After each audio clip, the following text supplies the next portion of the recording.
Now this fossil might not look like much, but if we were to cut it and polish it up, we would get the Petoskey Stone. And today happens to be its 55th anniversary of becoming Michigan's state stone. So let's learn more about this.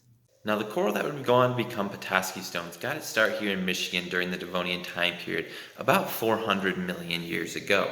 And these coral would live in the bottom of the shallow seas that we have here in Michigan, and they would attach themselves to rocks like you see over here.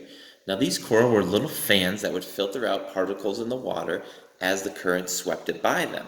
And as they lived and they started to die out, they left a scar or an imprint in the rock, leaving behind the familiar stop sign shape that we see in our Petoskey stones today. So now we know how Petoskey stone's made. The next question is, where did it get its name from, and how exactly did it become our state stone? Well, as for the name, legend goes that an Ottawa chieftain gave the name to his son Petoskey, meaning rising sun or rays of dawn, after his child was born and the sunlight hit his face.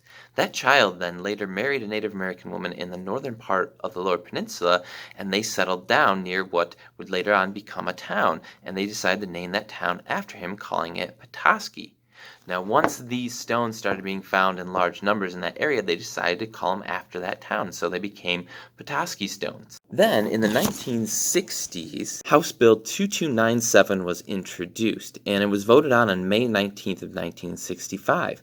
This bill was to decide our state stone and name it the Petoskey Stone.